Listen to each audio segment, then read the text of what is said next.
a violar os seus filhos, a roubar o que vocês têm. Todo cidadão que assim fizer será bendito de Allah.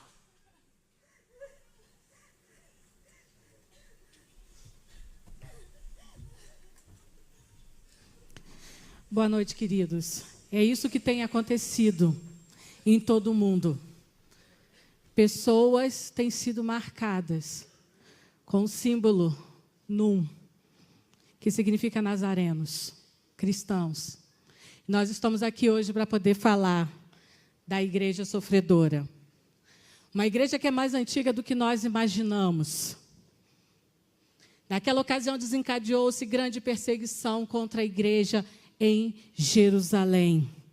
E hoje, cristãos têm passado por isso que vocês viram aqui. Têm tido suas casas marcadas, suas vidas marcadas. E quando elas têm as suas vidas marcadas, as suas casas marcadas, elas sofrem todo tipo de abuso, violência sexual, roubo e até mesmo morte. E nós, da Junta de Missões Mundiais, estamos preocupados com essa igreja sofredora, porque nós fazemos parte dela, amém? Nós somos nós somos nazarenos. Nós precisamos nos preocupar. As igrejas brasileiras precisam se conscientizar que nós fazemos parte dessa igreja. Ainda que não vejamos no nosso dia a dia o que nós vimos aqui, mas essa igreja existe e nós fazemos parte dela.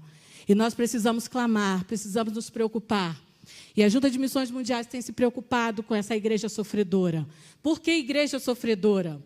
Porque depois que a igreja passa pela perseguição, depois que eles fogem para outros países, se refugiam em outros países, eles continuam sofrendo por causa da perseguição. Pessoas que perdem os seus entes queridos, pessoas que são estupradas, pessoas com N traumas e continuam sofrendo. Por isso, igreja sofredora, nós fazemos parte dessa igreja.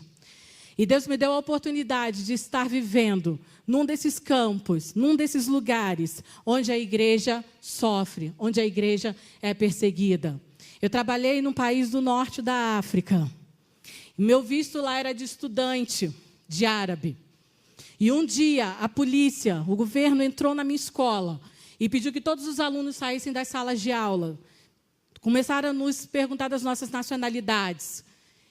E, de repente, tomaram os nossos celulares e pediu que nós entrássemos em carros deles.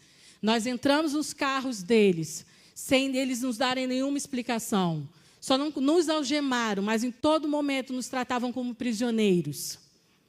Quando chegamos lá na delegacia, eles nos interrogaram, fizeram várias perguntas. De um determinado momento, eles viraram para nós e falaram: eu quero ver o passaporte de vocês. A gente não estava com o passaporte na mão. Então, vocês vão buscar o passaporte de vocês. E quando nós nos levantamos, eles esperem, designou 2 policiais para cada um de nós. Eu fui até a minha casa, onde eu residia, com 2 policiais junto comigo. E esses policiais ficaram me aguardando enquanto eu pegava o meu passaporte. Eu retornei, já não vi mais nenhum dos meus amigos, os outros alunos da escola. Um outro policial começou a me interrogar. E ele me devolveu o meu celular, mas reteve o meu passaporte.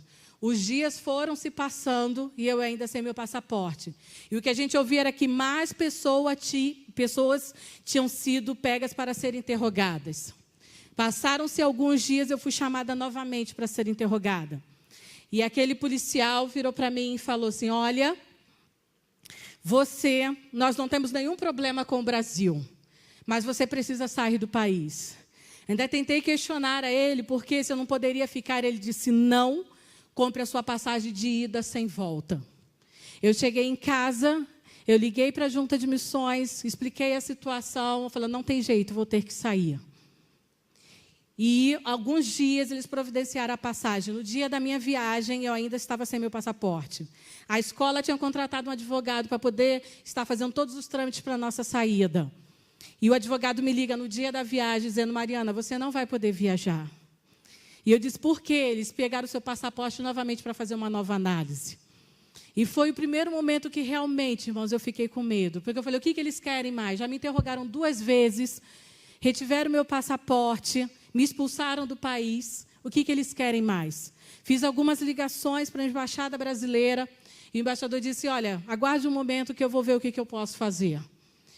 E aí, depois de algumas horas, ele disse, passe amanhã no escritório do advogado que ele vai estar com o seu passaporte lá liberado. Eu cheguei de manhã, antes do escritório do advogado abrir, e no escritório, lá fora esperando, encontrei com um amigo missionário também paraguaio e mais um americano. E esse americano virou para mim, que não me conhecia, me perguntou, você que é a missionária brasileira, que parece nacional? Eu falei assim, sou. Ele, por quê? Ele, porque ontem me mostraram a sua foto e perguntaram se eu te conhecia. Então, eles chegaram à conclusão que eu era missionária e estavam tentando fazer conexões minhas com outras pessoas. Naquele dia, eu tive que sair daquele país que eu esperei tanto tempo para chegar, com o coração partido, porque eu amava aquele povo. Nessa situação toda, irmãos, mais de 200 missionários de várias nacionalidades e agências missionárias foram expulsos daquele país. Se você perguntar para cada um de nós, se nós voltaríamos para esse país, depois de tudo que nós passamos, eu digo para você com toda a certeza e convicção do meu coração, eu voltaria. Não porque nós somos loucos, mas porque nós amamos esse povo. Nós saímos, mas a igreja lá continuou sendo perseguida. A igreja continuou sofrendo. Isso foi o que aconteceu com várias igrejas. Foram destruídas, foram tomadas pelo governo. Alguns irmãos corajosos se colocaram dentro dos templos, dentro da propriedade, para tentar impedir o governo de demolir os prédios. E o que aconteceu, eles aí protestando, e o que aconteceu foi isso, eles foram presos, encarcerados. Essa cena me provoca profunda emoção, porque é o meu pastor local que está lá nesse momento. Essa é o rosto de um homem que ama a obra missionária. Um homem que luta pela igreja sofredora. Nós precisamos sentir o que esses irmãos sentem.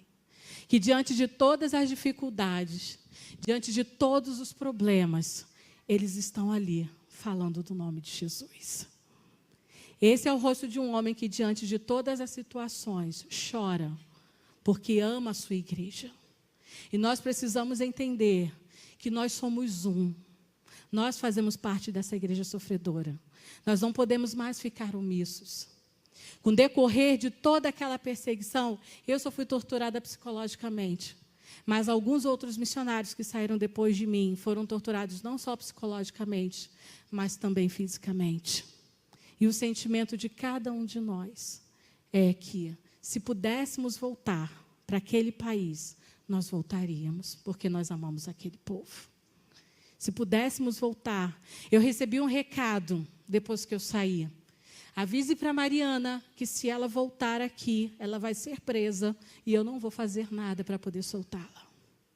Mas, queridos, se Deus me desse a oportunidade de voltar para esse país, o norte da África, eu voltaria.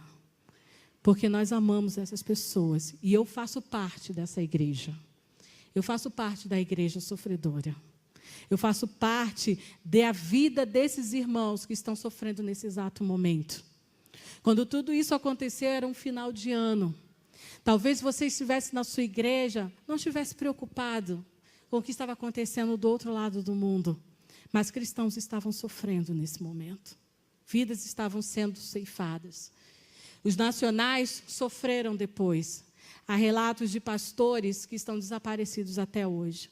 Pastores que foram tão torturados que, quando voltaram para suas casas, estavam extremamente doentes, de tanta tortura que sofreram. Mas nós somos um. Nós somos nazarenos. E nós precisamos entender, precisamos levar as nossas igrejas a entenderem que nós fazemos parte dessa igreja. Nós não podemos mais ficar indiferentes. Porque nesse exato momento, existem cristãos que estão morrendo. Porque estão fugindo do Estado Islâmico. Existem pessoas que estão sendo torturadas. porque estão fugindo da perseguição. E nós fazemos parte. Nós precisamos clamar, nós precisamos orar. Nós precisamos pedir ao Senhor que os fortaleça em meio à perseguição, em meio a todo o sofrimento que eles estão passando. Eu queria pedir ao pastor Alípio, que é o nosso coordenador da mobilização, porque não podemos ficar indiferentes, nós precisamos clamar. E nós vamos clamar nesse momento. Você pode se colocar de joelho, de pé, fique à vontade, mas vamos clamar ao Senhor nesse momento. Vamos pedir ao Senhor que Ele faça algo pela vida desses nossos irmãos.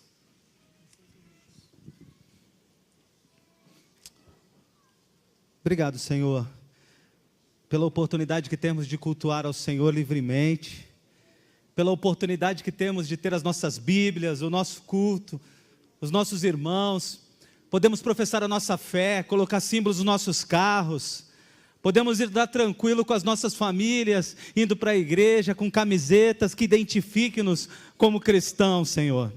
Quero te agradecer, porque é privilégio de poucos, Pai. Quero te agradecer, porque o Senhor tem nos dado esse privilégio. Mas eu também quero pedir ao Senhor, por mais de 250 milhões de pessoas que não podem professar a sua fé, por cristãos que nunca tocaram numa Bíblia, Pai. Eu quero pedir ao Senhor por pessoas que não podem dizer para ninguém que te servem, que não podem dizer para ninguém que te amam, que seus filhos não podem dizer em suas escolas que são cristãos, são obrigados a andar em meio a outras religiões, orando outras orações, mas em seus corações te amando, Pai. Nos ajuda, Senhor, a amar essa igreja sofredora. Nos ajuda, Pai, a nos movimentar em direção a ela. Nós somos corpo, Pai, e que a dor deles lá chegue em nós aqui essa noite, Pai. Que a gente não saia daqui da mesma forma que entrou, que saiamos daqui reflexivos, pensando no que podemos fazer, no como podemos ajudar, e principalmente comprometidos a orar por esses irmãos, que quando perguntados o que querem, eles dizem: quero servir ao meu Deus, quero uma Bíblia, quero continuar fortalecido na minha fé. Que assim possamos ver, que assim possamos ser, e que o nosso país seja um país pioneiro, seja um país que se mova em direção à igreja sofredora, e que em nome de Jesus não tenhamos medo de ir lá e cuidar dos nossos irmãos, consolá-los e dar a eles um pouco do que temos aqui. Nós oramos, Pai, nesse momento, e que as nossas orações alcancem a igreja sofredora agora e sempre, em nome de Jesus. Amém, Senhor. Deus os abençoe, meus irmãos. E aí eu quero deixar a pergunta para vocês. A pergunta do último slide, irmão, por favor. O que nós estamos fazendo? Você vai permitir que eles sofram em silêncio? Nós não podemos permitir que eles sofram em silêncio. Ao você voltar para a sua igreja, que você possa estar levando a sua igreja a estar orando pela igreja sofredora. Porque eles precisam das nossas orações.